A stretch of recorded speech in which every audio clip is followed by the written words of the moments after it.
నేను ఈరోజు ఇక్కడికి వచ్చిన గద్దరన్న అభిమానులను వేదిక మీద ఉన్న పెద్దలు నేను అడుగుతున్నా. నేను ప్రతిపాదించిన గద్దరన్న కావచ్చు, చుక్కా రామయ్య గారు కావచ్చు, లేకపోతే అందశ్రీ గారు కావచ్చు, జయ జయ హే తెలంగాణ అందించిన అందశ్రీ గారు కావచ్చు, గోరె టెంకన్న కావచ్చు, జయదీర్ తిరుమలరావు గారు కావచ్చు, ఎవరు ఎందులో తక్కువ అని నేను అడుగుతున్నా. పక్క రాష్ట్రంలో 5 మందికి ఇచ్చిండ్రు. ఆ 5 మంది కంటే ఈ 5 మంది ఏమైనా తక్కువనా? ఈ సమాజానికి మా వాళ్ళు ఆదర్శంగా లేరా? నేను ఒక పద్ధతిలో ప్రధానమంత్రి గారికి మా ఆలోచనను, మా బాధను, మా నిరసనను కేంద్ర ప్రభుత్వానికి ఒక వేదిక మీద నుంచి తెలియజెప్పి లేఖ రాస్తున్నామని చెప్పిన. కేంద్ర ప్రభుత్వం జరిగిన తప్పును సవరించుకొని భవిష్యత్తులో అయినా సరిదిద్దుకుంటుందని నేను భావించిన. కానీ దురదృష్టవశాత్తు కేంద్రంలో మంత్రిగా ఉండే వ్యక్తులే మేము ఇవ్వం గద్దరన్నకు మేము ఎలాంటి గౌరవించము అని మాట్లాడితే నేను ఒక్క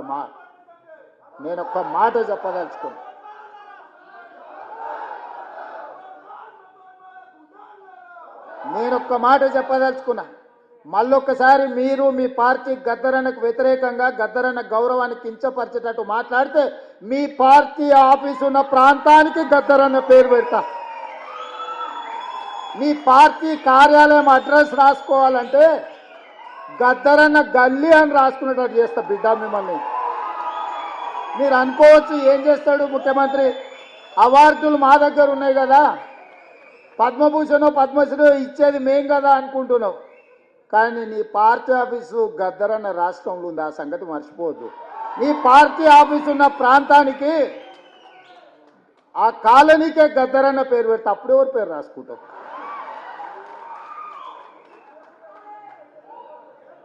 ప్రతిదానికి మా దగ్గర మందుంది స్వామి. ఇంతకు ముందు అన్న ఆయన కూడా గిట్లనే నీలిగిండు, గద్దరన్నని గేటు బయట కూర్చోబెట్టిండు. ఏమైంది? గేటు బయట కూర్చోబెట్టిన ఆయన లోపల ఉన్నాయన గద్దె మీద కూర్చున్నాయన గొప్ప అనుకున్నాడు. కానీ చూస్తుంటేనే ఆయన గద్దె కూలింది, గేట్లు బద్దలైనాయి. గద్దరన్న వారసులు లోపలుండ్రు. గద్దరన్నని గేటు బయట కూర్చోబెట్టినోడు ఇవాళ గేటు దగ్గర కూర్చొని ఎవరన్నా వస్తారా అని వల్కరించడానికని ఎదురు చూస్తున్నాడు చకోర పక్షిలాగా. గాయనకే గంతగతి పడితే నీకెంత పడుతుంది స్వామి? నువ్వు అర్థం చేసుకో. నువ్వేమి ఇయ్యకు, నిన్ను ఇయ్యవని అడగను. నువ్వు ఇయ్యనందుకు నిరసన తెలుపుతా. ఎట్లయితే గద్దరన్నని గేటు బయట కూర్చోబెట్టినోనికి పట్టిన గతి ఉందో వచ్చే ఎన్నికల్లో నీకు గదే గతి పడుతుంది. ఓట్ల విప్లవం వస్తుంది. గండ్ల నువ్వు కొట్టుకపోతావు. మేము గద్దరన్నకి ఇవ్వాల్సిన గౌరవం కేంద్ర ప్రభుత్వం నుంచి మేమే ఇప్పిస్తాం. రాహుల్ గాంధీతో మేమే మాట్లాడతాం, అడగం, సంతకం పెడతాం. గద్దరన్న గౌరవం ఇచ్చడానికి కేంద్ర ప్రభుత్వం నుంచి నువ్వు మర్చిపోకు. అహంకారం అనేది మంచిది కాదు. విభేదాలు ఉండొచ్చు, సైద్ధాంతికపరమైన విభేదాలు ఉంటే. చరిత్రలో సైద్ధాంతికపరమైన విభేదాల మీద చర్చించుకునే వాళ్ళు లేరా? గౌరవించుకున్న వాళ్ళు లేరా? మరి మీరెందుకు ఇంత అహంకారపూరితంగా వ్యవహరిస్తారు? అప్పుడప్పుడు మా పాశం యాదగిరి అన్నను మమ్మల్ని ఎడా పడా చెడా పడా తిడుతూనే ఉంటాడు. అంత మాత్రాన మా యాదగిరి అన్నను మేము వదులుకున్నామా? పెద్ద మనిషి అనుభవం ఉన్నాడు, ఎక్కడైనా ఏదైనా అటు ఇటు ఉంటే అంటాడు. ఆయన చెప్పిన దాంట్లో ఏమన్నా సూక్ష్మం ఉంటే అర్థం చేసుకుని సర్దిద్దుకునే ప్రయత్నం చేస్తున్నాను తప్ప యాదగిరి అన్నది ఇట్టినని చెప్పి మన తెలంగాణ పోరాటం గురించి 9 మంది గొప్ప వ్యక్తుల్ని రాష్ట్ర ప్రభుత్వం గుర్తించి గౌరవించుకుంటాం అన్నప్పుడు పాశం యాదగిరి అన్న పేరు ఆయన అడిగిండా? అడగలేదు. మా ప్రభుత్వము 9 మంది గొప్ప వ్యక్తులను తీసుకున్నాడు, వారిని కూడా అందులో చేర్చినాము. గోరె టెంకన్నను కూడా అందులో చేర్చినాము, జయరాజును కూడా చేసినాము, బండి యాదగిరిని చేసినాము. ఇట్లాంటి కుటుంబాలను, గద్దరన్న కుటుంబాలను ఈరోజు గుర్తించినాము.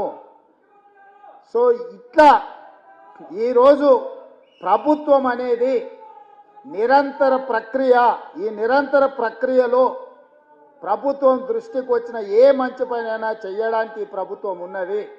అందుకే ఈరోజు ఈ వేదిక మీద నుంచి నేను ఒక్కటే మాట చెప్పదలుచుకున్నా. ఈ ప్రభుత్వం ప్రజలు ఏం కోరుకుంటున్నారో ఆ విధానాలను కొనసాగించడమే మా బాధ్యత.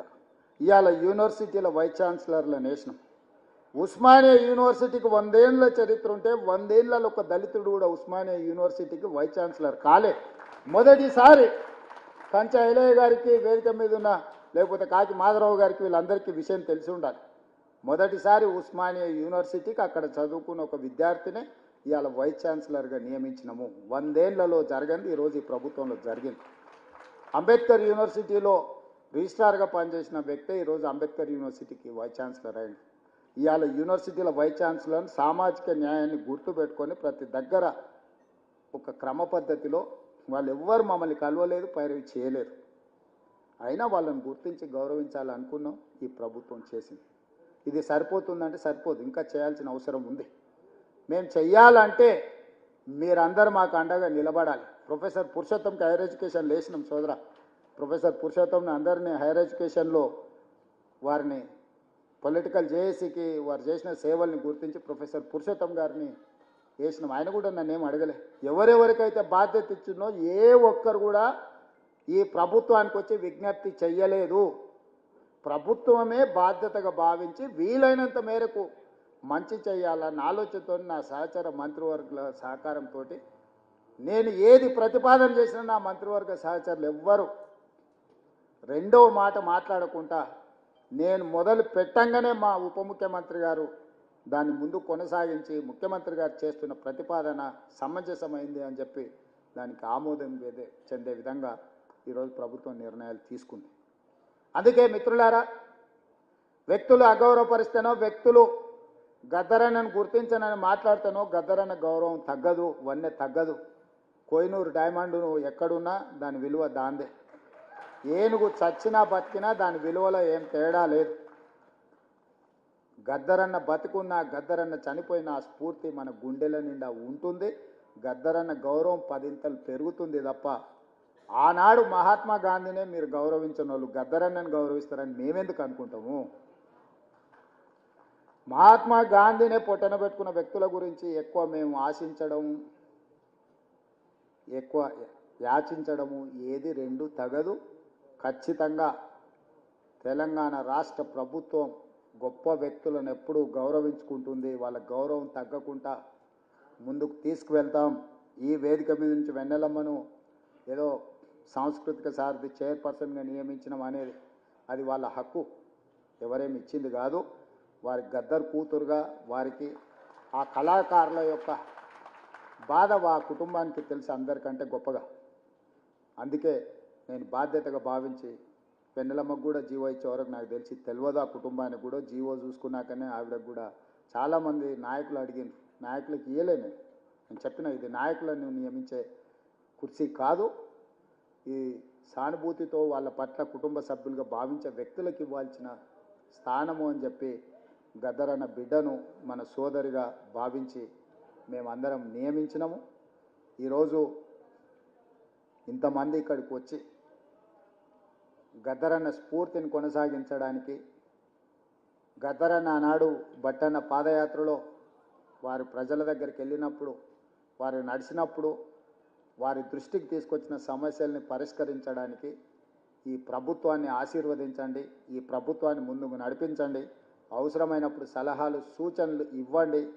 ఎప్పుడు మీ సలహాలు సూచనలను తప్పకుండా ఈ ప్రభుత్వం పాటిస్తుంది. కంచ ఐలయ్య గారు సూచన చేస్తే వీరనారి చాకల ఐలమ్మ పేరు మీద యూనివర్సిటీ మహిళా యూనివర్సిటీని పెట్టుకోవడం జరిగింది. ఒకే మాటలో వారు ఒక్క నిమిషంలో మాట్లాడితే తక్షణమే నిర్ణయం తీసుకున్నాం.